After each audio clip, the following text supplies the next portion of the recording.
tax. It's about managing the collection process. And I completely agree that the BRA's role, the purpose of this bill, the only thing it really changes is trying to require online platforms to remit these taxes. And that actually is the essence of the problem with this bill. Multiple problems, sir. And here is what I would like to say. These amendments will weaken the local operators. They're going to create enforcement loopholes, and it misplaces the liability in the levy system completely. This bill is poorly thought through, it is unimplementable, it is unenforceable, and it will harm the Barbados tourist industry. I regret to have to say that, and later on in my comments, I had hoped that we would I could have avoided saying that. And sir, when I speak on these matters, as you know, and maybe other senators in the room do, maybe some people who are listening do know, I have a little bit of experience with this. I've spent the last 30 years in this industry. I probably, at 61 years old, I grew up somewhat, not so much in the tourism industry, but in the real estate related industry.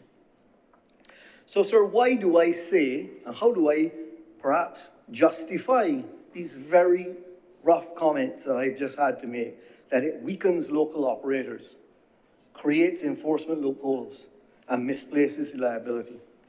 Let me explain why by dealing directly with the bill. Sir, what this bill does is it widens the scope with a very broad description of an online marketplace. The definition then requires those online marketplaces to register with the BRA, regardless of where they operate. And sir, perhaps I could spend 2 minutes, maybe for those who don't understand where these are, to explain a bit how this has developed.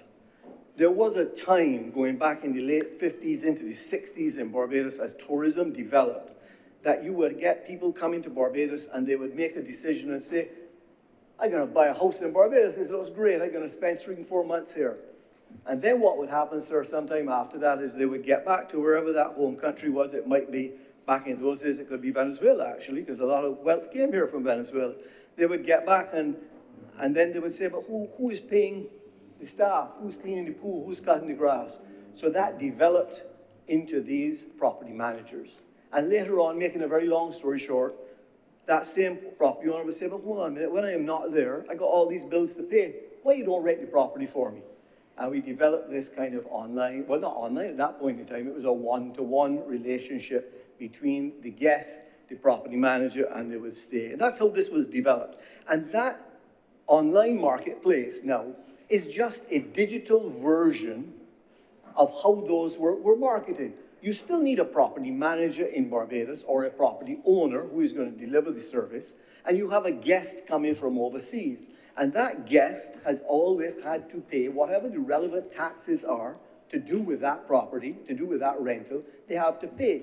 Now, in the past, prior to this piece of legislation, the person responsible ultimately for paying that tax over was either the owner themselves or the manager who was appointed to it. What this does is say, no, no, no. You could be 7 people up the chain, have no relationship at all with Barbados. You don't know who the owner of that property is. You don't know who the manager of that property is, but you are in the online space and you're marketing. You're marketing this property and you collect a rent for it. You now have a responsibility to pay over a tax for whom you don't know the owner, you don't know who the taxpayer is, but you have to collect the tax. That's what this is telling you to do. So you are asking for, and I want to understand, it's not Airbnb and VRBO and the 2 or 3 that you may know about. There are over 500 online marketing websites for these, say 500 of them, okay? And I will also say that the vast majority of property owners in Barbados are compliant with all of these levies. The vast majority are. So this legislation is targeted at the minority, but it changes the regulation for everyone. Let me move on to some of the other problems. As I said, it introduced in Section 10A the payment and collection of the levy. It shifts from the collection and remittance to the online marketplace, including the offshore platforms. And in that same section, it provides for a lien on the property if it is not being paid. So understand the disconnect, sir, that we are creating here. We have a person who may be 4, 5, 6 people up the chain who has no relationship with the owner of the property in Barbados. They collect the tax. They don't remit it because they don't know who to remit it to. They don't know the TIN number. They have no relationship with BRA, but they collect the tax. When you learn about it in Barbados that it's not being collected, the BRA has the right to put a lien on your property. That has never before happened in Barbados.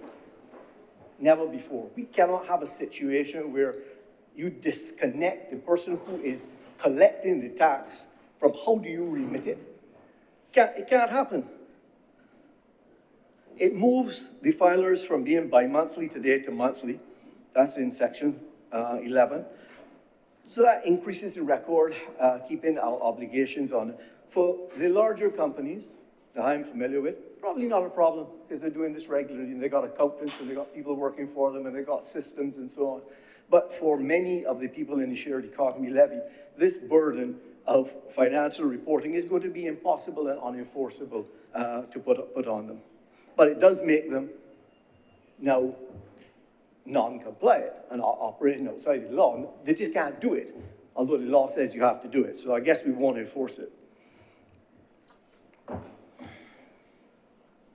As I said before, sir, there's no increase in the tax rate. I have no objection with the tax rate. That's a battle that was fought and lost or fought and won, whatever you call it. Some time ago, this has been the tax 10 and 2.5% being taxed for a while. The industry has adjusted to it. Barbados is an expensive destination in comparison. As I'm not in any way debating the taxes. They haven't changed, as Senator Cummings correctly said. There's no change to taxation. But what there is exactly what Senator Cummings said, is a change in the methodology for collecting it, a process. It is unworkable in practice. Extraterritorial registration and enforcement, as I said, there are 400 to 500 others, have no Barbados presence. How does the BRA, or how does the minister intend for the BRA to reach these 400 or 500 people, provide them with TIN numbers and provide for a mechanism for the reporting? And what problem are you solving? That problem does not exist today. The problem that exists today is that you have people who are not registered, who are renting their property and are not collecting the levy, or they're collecting the levy and not paying it over. None of this addresses that, sir. This legislation in no way addresses that. Because all of those rogue operators today will continue to be rogue operators. But all the good operators now are going to be moved completely out of the system. Because whereas today, in one of the larger rental companies, or the majority of rental companies, they work directly for the villa owner, they know who the TIN number is, they work directly with BRA, they're a Barbados company with Barbados directors, and they're paying over the shared economy levy. That's how it is today. And if they don't do it, you have all of those options. You can deal with the directors, you can deal with the company, you can deal with the property itself, all of those things are available to you. As soon as you go and you think that the online marketplace, which could be based in Indonesia, it could be in Japan, it could be in China, it could be in Russia, it could be anywhere. You have no idea where the domicile of that marketing place is, and you're saying that they're the ones responsible for remitting the tax? Sorry, sir. It's impractical. As I said before, the vast majority of these platforms, they have no relationship to the owner of the property. They do not know who the ultimate taxpayer is. They have no idea who they're renting for. They might have a relationship 2 or 3 people down the line with the local operator. They might do, but it's very far removed. So fundamentally, this legislation fundamentally breaks the one-to-one relationship that has existed forever between the taxpayer and the BRA.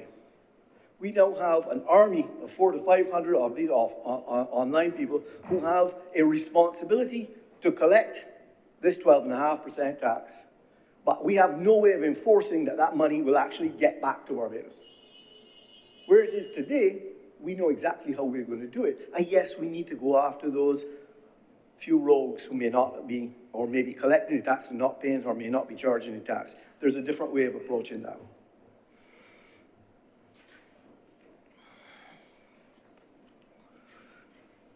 So a couple other unintended consequences, I would say. As it stands today, we are able, in the shared economy, in the villa rentals, in the Airbnb, wherever it is that you might operate, because remember, it might be a little operator who has a cottage in their yard and that they're renting it out on Airbnb. So they have a one-to-one relationship with Airbnb. They put their property up on Airbnb and they take some rentals when they want, and they collect the money from Airbnb. The US dollars, the foreign exchange flows into them. They pay all their taxes. They're legitimate operators. They do the right thing. So we know how much foreign exchange comes in. They get the foreign exchange. They get the cash flow. As it stands today, now they will hold on to it for 2 months, and then they file it after 2 months later, and they pay over that amount. This now changes that completely, you know. They'll never see that money. Airbnb gets to keep it. I apologize to Airbnb, you're not the only one. There are many, many of them. The online operators get to keep it. They get to keep that money and pay it over. The actual person who provided the service never will see the tax. They don't get the benefit of it coming in and flowing through. They don't get the benefit of recording it. They don't get the benefit of the foreign exchange earnings. They get nothing from it because it goes from the operator online, somebody overseas who we don't know, who has no relationship with the BRA, who we have no way of enforcing what they do, and supposedly to come straight into government. So we have no way of recognizing it. As Senator Cummings says, we don't actually know, but in our estimates, I being a person in the industry, if we do some statistical looking around, we think there are about 6,000 properties that are operating in the shared economy, villa market, vacation rental market. You choose what term you want to describe them as. About 6,000 of them. Even if you said on average there are 2 bedrooms, that's 12,000 rooms. It's a lot of things we're talking about. And the vast majority of them are compliant. We know that as well based upon all the statistics you can look at, and you can extrapolate numbers as to what it's going to be. We also know that some of them are not compliant. We also know that this industry has grown at a rate of 4x, 4 times what the hotels have grown at, both in terms of revenue, in terms of rooms that we have. It employs investment in the construction side. I don't need to go through all of that. It's a very valuable industry to us. So all of these things, though, this particular piece of legislation is now putting another obstacle as to how someone as an online tour operator will say, well, should I do business with Barbados? So even if they are a legitimate operator, and I think the vast majority of them are, they've now, with this legislation, they've got to now beef up their own way of doing this. They've got to decide, how easy is it to do business in Barbados? Because before I take on a property onto my website that's going to be advertised, I can no longer allow you to do that directly, because I need to verify your TIN, the tax information number. I need to understand how I'm going to remit that money to the BRA. I need to be able to understand how I'm going to reconcile it. So you're adding a layer of burden onto these online tour operators who actually in many cases, these are digital platforms. There's no human to deal with. You ever tried to call, I'm going to call their name again, that big firm? You ever tried to call that big firm and say to them, I have a problem, I've arrived and I can't find my key. Good luck. These are digital platforms. There's nobody there to talk to do it. So you think that if you don't have people to talk to there, you're going to be able to get all this level of information, to get the data through to the BRA so as to know. So what are you going to end up doing? You're going to put a lien on my property because somebody overseas has rented my property and has not remitted the tax? I don't know that. You told it was their responsibility, not my responsibility. This legislation said it was their responsibility. Don't put a lien on my property because they didn't pay your tax. Sir, this makes no sense. I was going to talk a bit about the fairness and equity regarding the actual shared economy levy, but Senator Cummings has done a very good job of explaining that. The shared economy levy on the villas is unlimited. It's a percentage, whereas the room rate levy is on a dollar value that caps out. So really and truly, just so you know, those villas, the high end of it, are paying 10, 15, 20 times more than a hotel room that you may pay to, because you could stay at a hotel room on these fancy hotel rooms for $800, $900, $1,000 a night, you pay $10 a head. Whereas in the villas, there's no cap, it's a percentage, okay? It'll be 10 times that, it'll be 100. But I'm not gonna go down that road, nor am I gonna go down the road with the unsettled VAT returns that came about when we changed and we deregistered all of these shared economy properties. We still have millions, tens of millions, I actually don't know, it might be hundreds of millions of dollars in VAT refunds that are due to the industry that still have not been paid. We've been through 2 computer systems at the BRA. They can't reconcile it, they can't pay it. They don't know what to do. But this is the change that we think is appropriate. So, sir, the last thing I would like to comment on, and I guess maybe and truly if we listen to nothing else that I have to say, maybe this will be it. What troubles me most about this is not that it's a bad piece of legislation. It's not that. It's how did we get here? As I mentioned, sir, I am the owner of one of the larger companies in this space. I have not been consulted with. My team has not been consulted with. I spoke to every CEO of a large villa operator, shared economy levy, vacation rental. I myself asked the question, were you consulted with about this legislation, the practicality of it? The answer was no, sir. No one's been consulted. So I picked up the phone and called the BHTA. I said, Mr. BHTA, tell me, and the chairman of the Villa Group, were you consulted about this legislation? No, sir. They're not consulted either. So is it any wonder that if you don't know about this industry, you don't consult with the people who know? It is the most important, according to Senator Cummings, one of the places where we get most of our tax that runs Barbados, but the way that we're going to do it is introduce legislation that we have not even consulted with the people who operate in it. It continues to me to be an exercise in creating frustration that was unnecessary. Unnecessary. A few conversations, this was going in the right direction. Let's collect the tax from those who are not paying. I agree with you 100%, 100%. This is not the piece of legislation to do it. This makes matters worse, creates more frustration.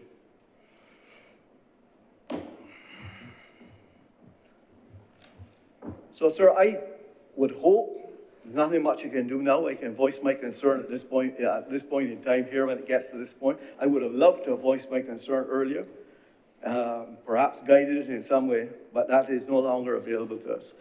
So, I don't know exactly how to finish, other than maybe 2 things. I will repeat what I said. Now, unfortunately, these amendments weaken the local operators. I've demonstrated that. It creates significant enforcement loopholes, which I've demonstrated, and it misplaces the liability, because the liability should be on the owner of the property who has the responsibility that you're going to put the lien on if they don't pay their tax. It should require them to be the ones who collect the tax, who they know what the tax is and to pay it over, and if they don't, you put a lien on their property. It completely misplaces that entire thing. So these amendments, because they shift the liability to the offshore parties, because they break the reconciliation, the ability to reconcile on these, because the burden then is now going to be falling on our operators who are already compliant, but it will make no difference to those who are not compliant, it risks real economic harm to us. And as such, sir, while this is another good example to me as to why I've spoken in here before about our need for tax simplification.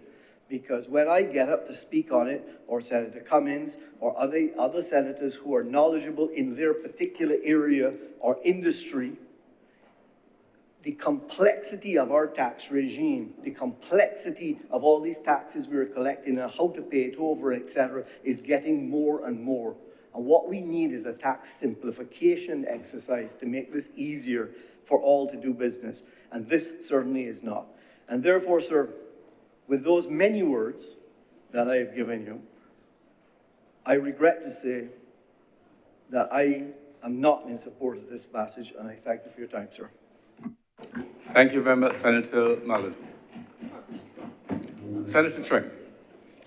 Good afternoon, Mr. President, members of this honorable chamber. I rise in support of this legislation. And I rise this afternoon, hoping to be brief, because I simply rise to add some numbers in instances where I believe that there has been I don't want to say an attempt to mislead. And possibly because of the time that we are in, it may be politically convenient to ignore context and to use numbers in a way that benefit us. But I hope to use some sources and to share those with you, because sometimes I believe that we are asked whether we are going to believe facts or fictions. And so when we talk about tourist arrivals, let us add some numbers over the past few years. In 2008, tourist arrivals, and this is according to the Barbados Statistical Service,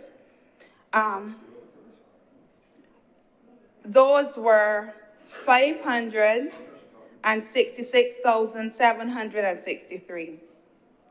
In 2013, 508,520. In 2018, 681,107.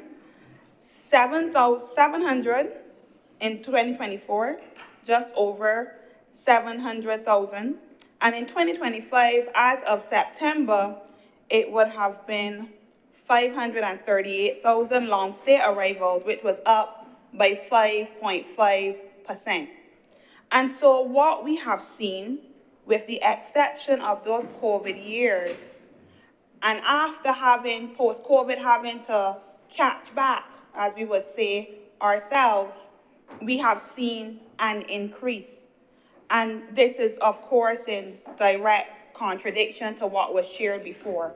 But like I said, I have told you where this information can be found, and a quick search would give you these numbers. And so the suggestion that tourism no longer accounts for more than 10% of our GDP is also incorrect based on the central bank, which noted in 2025 that it was around 17.5%. But you can find these numbers online in the report. The other thing is that when we talk about hotels... Point of order, Mr. President. Senator Walters, what's the point of order? Mr. President, since the Honorable Senator is directing the chamber to the Central Bank report, can she be more specific in where she found out those numbers that she referred to? He referred to numbers. Honorable Senators. Honorable Senators, please. Senator Tring, yes, you're citing the figures. Just indicate the date of the report, please, as is required. So the United Nations Framework Convention on Climate notes, that's the report, that 17.5 of estimated contributions as at 2025 were reported by the Central Bank. The Central Bank report of 2025, the review of Barbados' economy in 2024, also cites those numbers, like I said, and we have a growth of 12.1% in 2024 for tourism. Mr. President. What's the point of order? Point of order, Mr. President. I'm not sure if the senator is misleading the chamber. She had made a statement that her numbers are in contradiction to what I presented, Mr. President. I presented numbers that said the contribution of tourism to the gross domestic product. So she is speaking about growth and other measures, Mr. President. Just to be clear, I stated, Mr. President, that the contribution of tourism to the GDP was 13% in 2018 and is now at 5% over the last 3 years. And my source, if the chamber wants to know, the honourable senators on the other side, is the Central Bank of And Barbados. in what year? What was the date? What was the date of that report? What was the date of that Mr. report? President, they should ask her source. No, I'm asking you. Mr. President, you have the September 2025 report from the Central Bank and Appendix 2, GDP by sector and activity. That is one report, Mr. President. And is that the one that speaks to the figure that is under contention? No, Mr. President, it spoke to my figures. I am saying that I can defend my figures, Mr. President, and if the senator can defend hers appropriately, we would appreciate it. And all that's required here, I'm not here to arbitrate the right or wrong, but one has to cite the source, and once what you're saying is consistent with the source, then the argument will be over interpretation. Yes. Please continue, Senator Trim. Okay. So as I continue,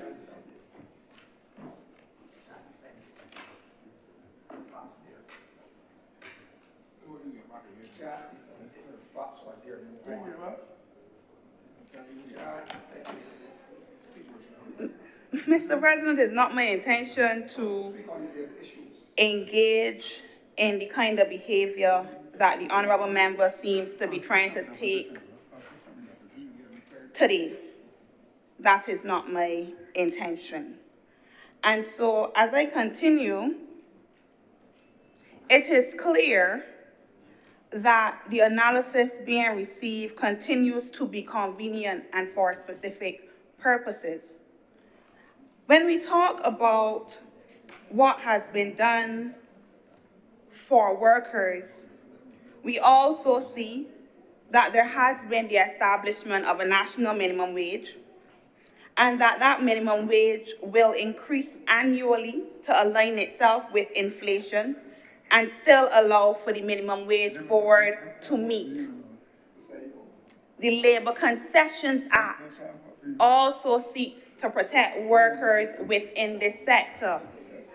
And so the work that is being done in tourism is not simply to benefit hoteliers and those who have accommodations, but also to ensure that Barbadians and those who work in the sector are protected.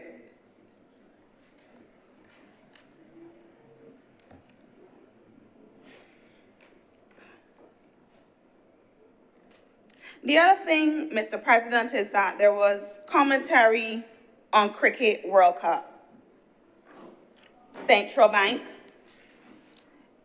on July 30th, 2024, published that the World Cup led to the highest increase in visitor arrivals for the month of June, excluding the pandemic recovery period, and that the heightened tourism demand was met by an expansion in airlift seating capacity, which saw an additional 17,000 seats, a 24% increase compared to the same period in 2023, to suggest that there has not been growth, to suggest that there has not been improvement, to suggest that there has not been progress, ignores these things.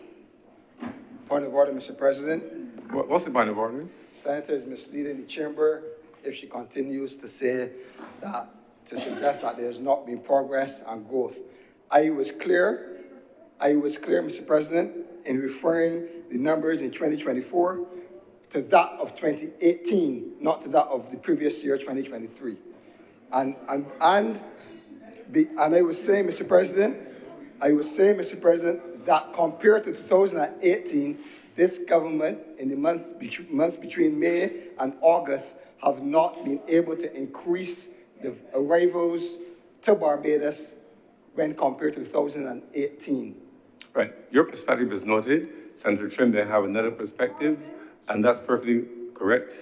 The other point is that you mentioned 2018 and 2024. The senator is citing other years. Please press on, Senator Trim. Mr. President, once again, I said it might be politically convenient when I started to say that you speak without context. We are speaking in a post-pandemic world, a world that globally, across the world, has reported shifts in spending habits, in the way persons travel, in the priorities of families, in the priorities of young people, and in the way that we do business and engage with each other. And so to compare to 2018, pre-COVID, pre-Ashfall, pre-the Democratic Labour Party, is to purposefully use it and what is happening politically for your purposes. And so, like I said before, it is not my intention, as clearly seems to be the intention of the honorable member, to engage in a back and forth. And so, like I said, this report by the Central Bank contradicts the idea that World Cup was not beneficial to Barbados. It contradicts the idea that when you consider things like the investments in places like Oistins, Pelican Village, and Hayman's Market, which are used by Barbadians daily, that it did not benefit us in a way that matters and still matters, the improvement to Kensington. And we have to be able, in the midst of all of this, not to seek to mislead persons for our political benefit. There is a cost to Barbados, and there will always be a cost for various things. There was a cost during COVID. There has been a cost. There was a cost with the ashfall. Natural disasters cost us. The recent military strikes cost us. And tourism, and like was said by the leader of government business, the additional burden that it often places on our resources also has a cost. And there has to be a way in which we seek to ensure that these costs do not further burden Barbadians. And this is our way of doing just that. And so I sought to add some context and some clarity and some numbers, and I was glad to be able to have the member share where he got his information from, because we did not hear it previously. And so with those few words, I'm obliged. Thank you very much, Senator Trim. If there are no more speakers, please wrap up, Senator Cummings. Thank you very much, Mr. President. No, Mr. President, I want to thank the honorable members who have spoken, certainly starting with Senator Malalou. Senator Malalou, I undertake to take your concerns back. I will, as is my custom, whenever I respond to queries that have been raised by members of this chamber, especially on matters relating to process and structure. I understand that from your presentation, you would have wanted to have an engagement with the officials, and I undertake to take that back and to see what their feedback is and to give that feedback to you, and to, at the same time, also ask and pass the communication on not just to the Ministry of Finance with responsibility for the BRA, but also to the Ministry of Tourism, who interfaces principally with the Barbados Hotel and Tourism Association. So I will give that commitment here now. Now, Senator Walters, my friend Senator Walters, who brings more bluster than substance on any given day. So let me take a moment and thank Senator Roshana Trim for attempting to correct the record. Now, you know, Mr. President, I know that we are in a season where people are going to try to, as was just said by Senator Trim, score cheap political points, shouting, bringing past part of information, linking it to something else, ignoring facts and hoping that the rest of us forget along with you. That has become characteristic of the honorable member, and we're accustomed to that, so we understand it, Mr. President. We know there's more form than substance there, and we're acceptant of that. But let me attempt to correct the record on substance. In 2018, Barbados had a banner year for tourism, the highest number of long-stay visitors and short-stay visitors and cruise visitors on record. In 2019, in February of 2019, the world had its very first COVID case in this region. And our sector, I don't know if the honorable member teleported to Mars during that period and was not here on Earth with the other 191 countries in the planet, but the world stopped, to our certain knowledge. And all tourism arrivals, especially in tourism-dependent economies, and I cannot be intimidated, so you could try to talk over me, but it is impossible to intimidate me, so try as you might. So the world stopped in 2019, February. I know this, Mr. President, because I was chairman of the Bridgetown Port, and I went out in a pair of 3-foot 3-inch heels out on a tug to bring in the first cruise ship that came in this country with a COVID case on it. I don't know where Senator Walters was, but I know he wasn't with the cruise workers then. I know he wasn't with the port workers who were worried about the first case that was coming into this country then. I didn't see him with my own 2 eyes. I don't know where Senator Walters or the Democratic Labour Party was, hiding behind everybody else's coattails in fear for COVID as it came. But I know that this government made decisions that other countries in this region even did not make, Mr. President. I know that. I know where I was on the day that the first Carnival ship came into this country. I was at LESC at a conference under the Commonwealth Secretariat. I don't know where he was. But I know that we got a call, and we mobilized and went to the Bridgetown port so that ship with Barbadians could come into this Bridgetown port. I know what it was for workers, tourism workers, that I don't have to come and score cheap political points over because I stood with them. I don't know where Senator Walters was. I know what it was, Mr. President, to stand in the Bridgetown port with the men and the women in that port who had to go and navigate a ship for the first time with COVID and they'd never seen it in their lives, and convince them to put that fear aside and to be humanly vulnerable to that which was unknown, and to go and bring that ship into port. I know what it was, Mr. President. Me, Lisa Shane. What's all craziness that we hearing, Mr. President? Me, Lisa.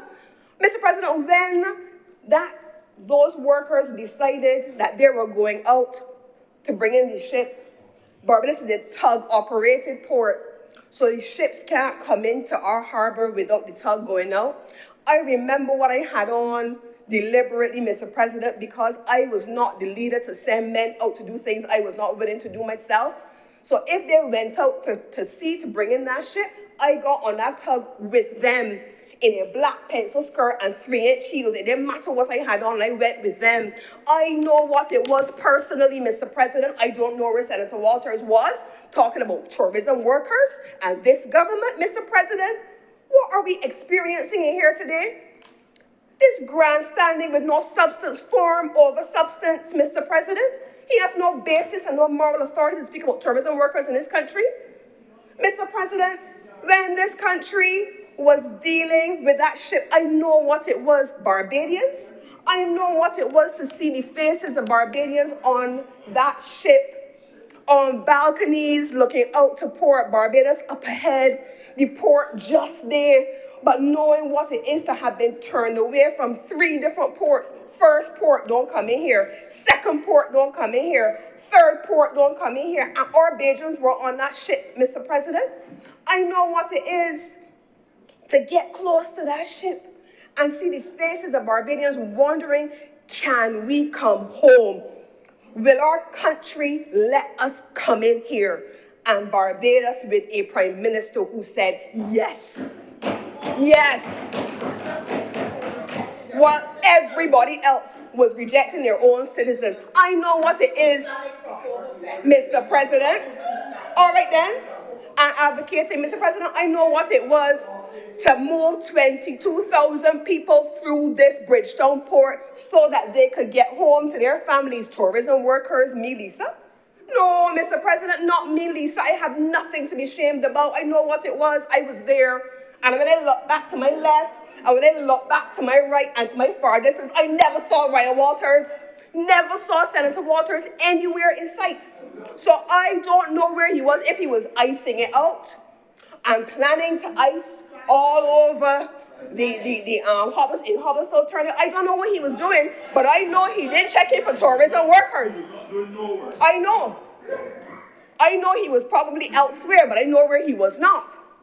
I know what it is, Mr. President, when the first set of persons from other countries, aside from those 22,000 people that we moved through this country in the port, I know what it is for a prime minister in this country to say yes, not just to our own, but to other people whose countries shut them out.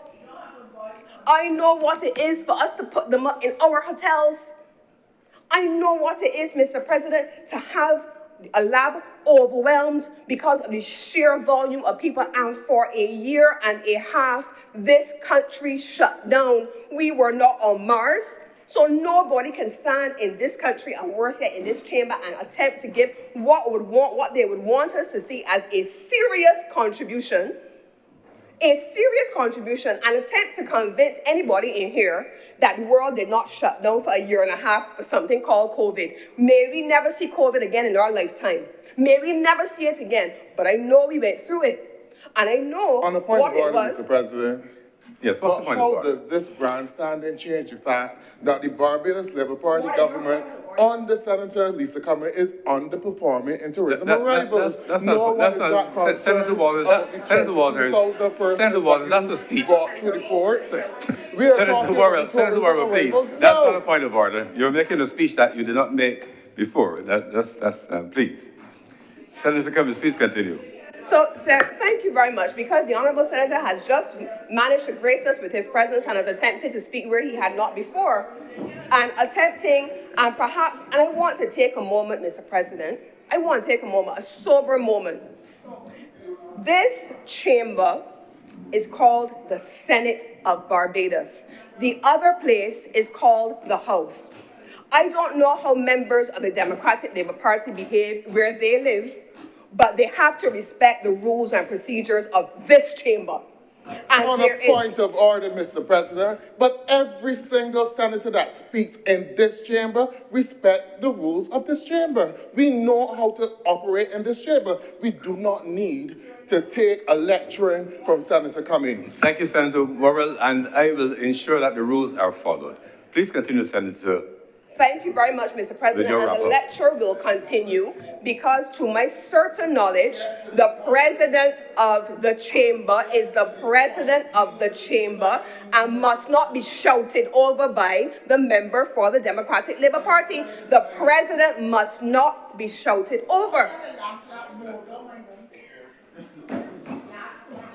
The president and the speaker in the other place must be respected. This shouting over this president and the speaker is out of order. It has to come to an end, but it will come to an end sooner rather than later. Now, Mr. President, back to the presentation that I'm making. I want to continue my response to Senator Walters' presentation.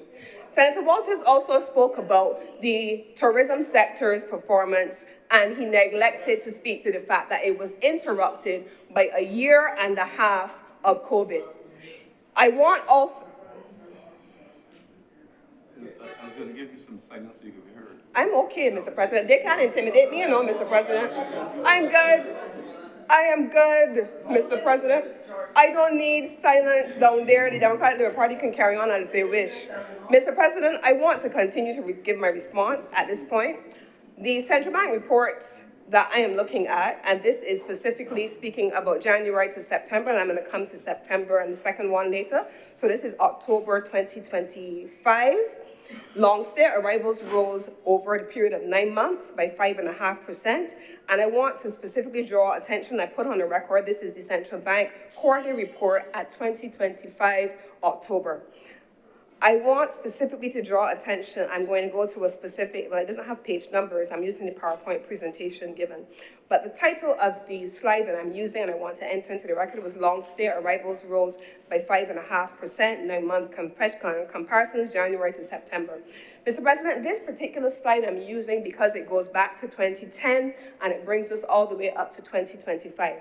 In 2010, we have a market assessment, market by market. It tells us United States, Europe, CARICOM, the United Kingdom, and Canada. It shows, Mr. President, what the world knows, that in 2020 through 2021, the world stopped and arrivals vanished. It plummeted sharply in 2020 to 2021. And as it plummeted sharply, Mr. President, it rose just as sharply between 2021 and 2022. I believe, Mr. President, that we saw here from the green slide is United Kingdom. That was the fastest recovery market based on that PowerPoint slide in 2021, recovering to 2018 levels by 2021 and continuing on that trajectory in 2022. We saw, Mr. President, in 2021, also heading into 2022, a 12% increase in arrivals coming from the United States market. So the 2022 arrivals numbers for long-stay visitors saw a 12% increase. From the United Kingdom, I spoke about that already. From the European Union, Mr. President, it rose also and it kept par largely with the UK market. And we also saw a recovery, the same, all markets plummeted in 2020 to 2021. They fell dramatically in 2020, dropped further in 2021, the COVID years, and then increased sharply from 2021 to 2022 to recover at 2019 levels, as we have seen. And the Canadian market, we saw that continue to increase. This is a central bank report of October 2025, and it captures the period from 2010 to 2025. I did not start at 2018 or 2019. I went as far back on purpose, Mr. President, as 2010 to be able to show the trajectory. We saw in the midst there between 2010 and 2020 a flattening in many of the markets. Certainly, we saw the UK market have a softening in 2012, 2013. We saw that decline begin in 2011, and then a gradual recovery begin in 2014 to reach the high that Senator Walters spoke about in 2018. In 2019, again, to my certain knowledge, by the time the world shut down and the cruise industry in Barbados came to a grinding halt, in February of that year, Barbados was on target to exceed even the 2018 year because we had seen around 800,000 arrivals in 2018. By 2019, February, we were on target for over 900,000 visitors, and had we not had shut down for COVID, we would have had an increase by the time the tourism season ended. Now, I wanted to enter that into the record. The second thing that I want to address, Mr. President, is the low season. Barbados has never had a high season during the summer. It has never been a part of the characteristic of Barbados's tourism market. It did not start in 2018. It did not end in 2019 when we had to close the sector. And it has not just started, it didn't start before, but here's what happened, Mr. President. Here are the facts. This government came to office and made a determination that we needed to be able to ensure that we had a year-round tourism economy. And I'm not asking about this, I'm not guessing about it, I know this to my certain knowledge. I have sat in rooms and around tables engaging with the partners. And I know what it is for the cruise industry to say to Barbados in response to our request. We don't live in a bubble, Mr. President, and like children, everything we want, we can't get. But it doesn't mean that we're not going to go after it. And so we had a discussion, Mr. President, with the industry. We're not children, we're big people here live in the real world. And we sat across the table from the cruise industry, and we started to have a discussion with them. What would it take for Barbados to have summer cruising? And you know, one of the things that they said to us, persons who are leaving cold climates typically want to come to warm climates in their winter, making the Caribbean attractive. Persons, however, who cannot come to go to other jurisdictions, other exotic jurisdictions like we are, they want to experience it in the summer months when it is also warm where they are. And so a lot of the cruise lines, they move their vessels to the Mediterranean, and they are cruising on the Mediterranean because you can't do it in the winter. And so in terms of their scheduling and their placement of ships, they said it is not likely for us to be able to have an extensive summer season. So what did Barbados do?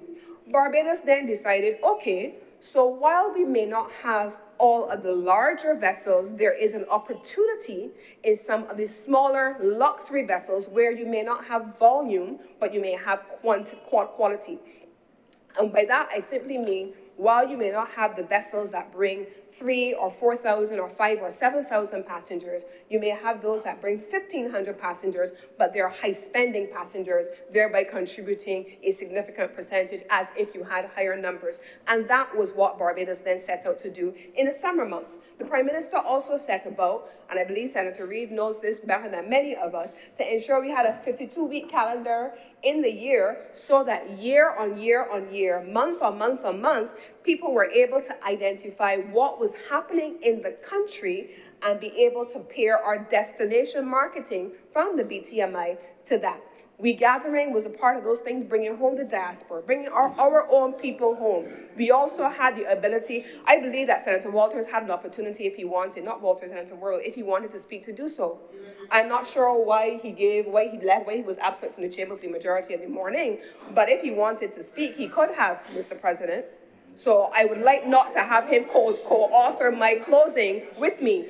No, Mr. President, let's move on. I also recall, Mr. President, very clearly that the Prime Minister, aside from the 52-week calendar, we also had the Food and Rum Festival. We've had any number of initiatives that have been introduced. We had CariFesta. We had all of the various activities where people came into the country to be able to create a 52-week calendar for Barbados. Crop over. We talked, Mr. President, about influencers. Again, puerile commentary, Mr. President. I remember, I am not a marketer. I am not a marketer. I don't know anything about what the discipline of marketing is. But I know that once upon a time, PR and comms and marketing was driven by things like press releases and just press conferences and so on. The world of marketing, the marketers tell me, has changed. And so yes, bringing in a person who, I'll tell you a joke, Mr. President. I can't always manage social media. I really can't. So I never understand persons. There are times where I genuinely take a break. I don't go look, I don't want to see. I actually curate what I follow on social media, travel, that kind of stuff, because I want to be able to control what I consume or what I take into my spirit. So, but there are people who I may not understand, but God bless them. They live and breathe social media. Every part of their lives, they post on social media. Everything they do, everywhere they go. And it blows my mind that there are people who follow them to be able to see when next they post. And they have millions of followers who follow them and want to replicate what their lives look like on social media. That is apparently the power of influencers. I had a young woman say to me the other day, I said to her, she had gotten laid off from her job, and I was talking to her about what she was looking to do, what is your ultimate dream? I want to be a content creator. I don't know what that is. I don't know what that is. I said, but explain to me, what does that mean? She says, I want to be able to just do social media and prepare content that people are following. I said, so what does that mean? But they tell me that people do that for a living and they make a ton of money. They make bank. That's a real career now in a different generation. So I, in my newly minted 50-year-old self, can't look at what I thought was marketing in my era I have to look at a younger demographic and a younger generation. And so, yes, any government or any business that is serious about extending its influence across borders, who is not engaging with influencers, they're missing the mark in the modern generation of what marketing looks like. I may not understand it, I don't. But apparently, it is a real thing, and it is highly effective. I had to take the time then, Mr. President, to start to follow some of them on travel blogs, in particular when I was in the port and in tourism. And it's amazing. They will tell you, I have just reached the million number mark. I'm like, who does that? But they get paid for the number of people who follow them, and every post that they make goes viral, and people are sharing these posts, and they go everywhere. It's incredible. But that is what is important about influencers. So let's not attempt to minimize what government has done in terms of bringing influencers from different markets to this country. And I also know for a fact, that when these persons come to the country, the BTMI in particular spends time vetting their following, if it fits with a demographic or segment that the country is going after, if they're operating in a market that you have specific interest in, that's what they do. And that is part of the digital strategy. This is not the 1980s or the 1990s anymore, or even the 2000s. This is 2026, and that is the way of marketing in this environment. Then, Mr. President, finally, I also want to respond to the issue that was raised about, I made a note here, about the,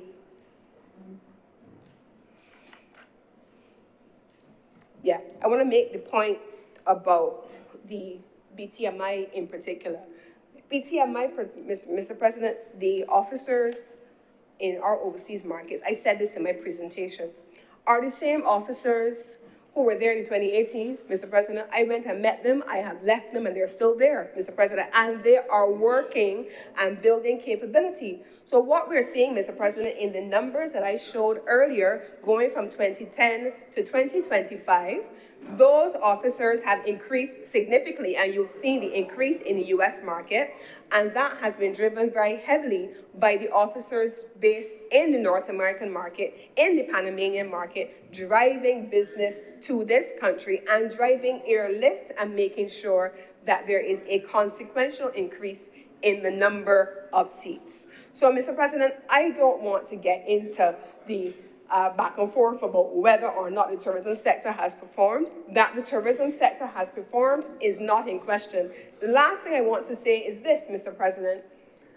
There are countries in the region that we keep being compared to. But I want to also make the point here, Mr. President, as I close, that Barbados recovered after many other countries because many of our people, y'all remember, and Mr. President, do you remember? I'm not sure if you remember it, but I remember it well.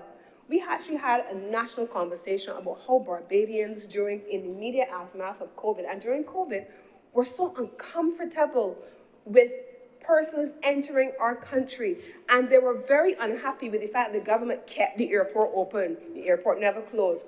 Who are these people? I know what it was, Mr. President, to have to move persons from the port in the dead of the night when the roads were largely closed on a police escort because Barbadians were so uncomfortable with the idea of all these people. I know what it is to get a call, Mr. President, from someone in the Massacre Park in Juarez because a visitor had been accosted by a local who said, "I want to come and bring in COVID all in my country." Barbados wanted restrictions in ways because our country never shut down our borders. And so Barbados had to move at a pace with COVID testing and dedicated facilities in ways that no other country in the region implemented. That's a fact. They just kept their borders closed. We didn't. And so, of course, it means that there's going to be a comparable difference between the two, between Barbados and other jurisdictions. Does it mean, Mr. President, that Barbados has not recovered? I think the central bank data coming from the report that I just quoted has said that it has. And with these few words, Mr. President, I beg to move this bill be read a second time.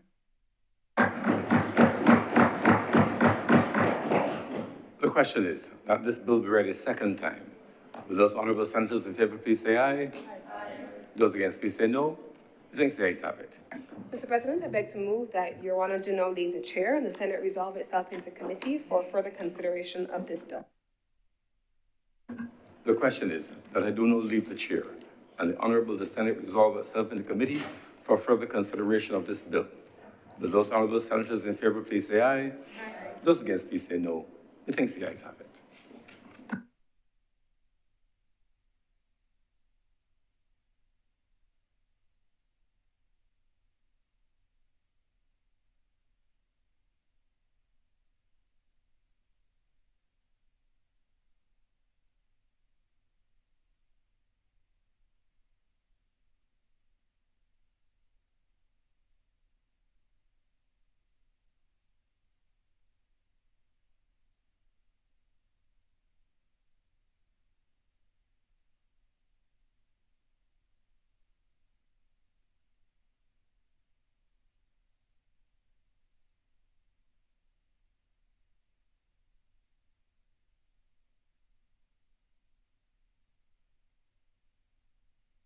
The Honorable, the Senate is now in committee.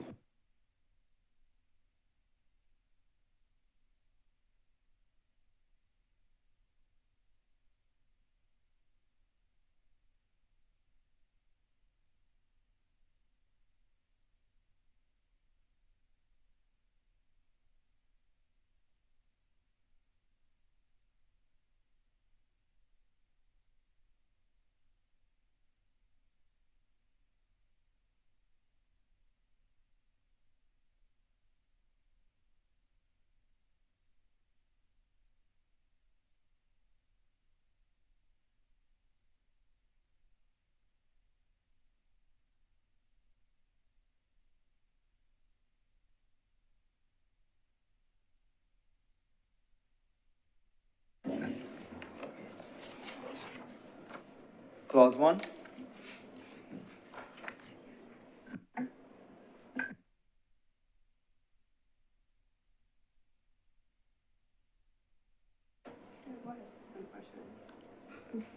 Question is that, no. Madam Chair, I beg to move that clause 1 do now stand part. The question is that clause 1 do now stand part. Will all honorable senators in favor please say aye? Aye. Those against, would you please say no? The ayes have it.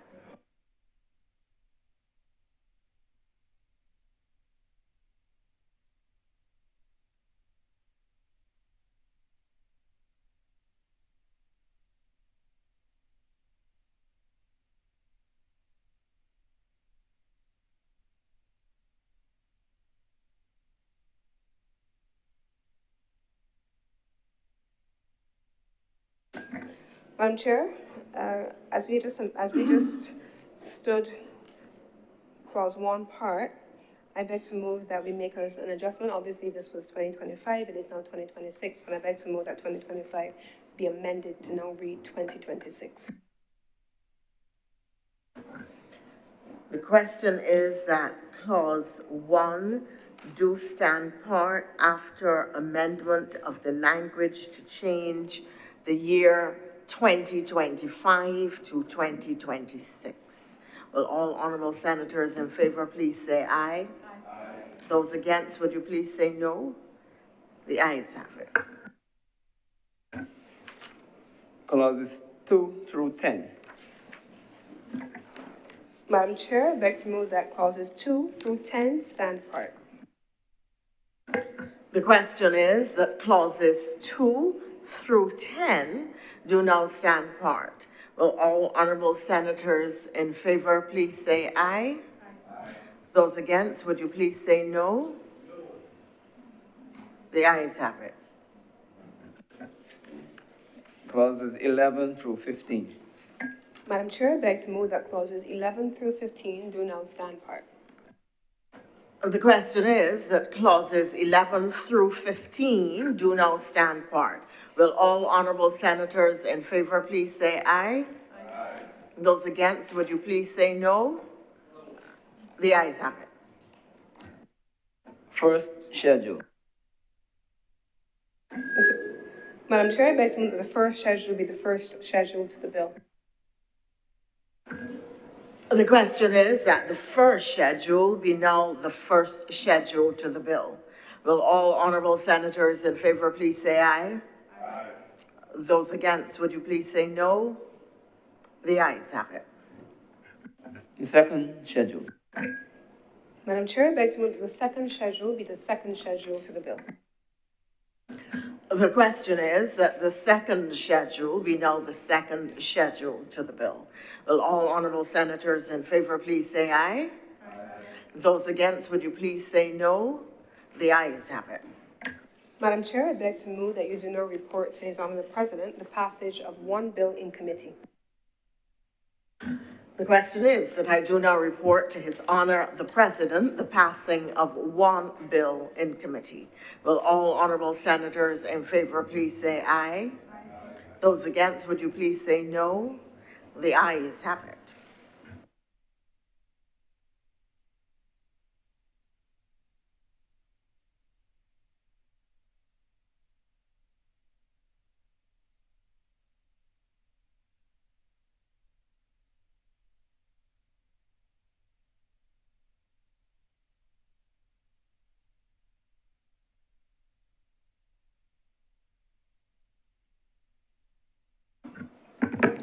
The chairman has reported the passing of one bill in committee. Senator Cummins. Mr. President, I beg to move that this bill now be read a third time. The question is that this bill be read a third time. Will those honourable senators in favour please say aye? Aye. Those against please say no. The ayes have it. Mr. President, I beg to move that this bill do not pass and be cited as a Tourism Levy Amendment Act 2026. The question is that this bill do not pass and be cited as the Tourism Levy Amendment Act 2026. Will those honourable senators in favour please say aye? Aye. Those against please say no. No. The ayes have it. This bill is now passed and so cited. Mr. President, I beg to move that this sitting be suspended for lunch until 2:30 in the afternoon. The question is that this sitting be suspended until 2:30 p.m. today. Will those honourable senators in favour please say aye? Aye. Those against please say no. The ayes have it. This sitting is accordingly suspended until 2:30 p.m. today.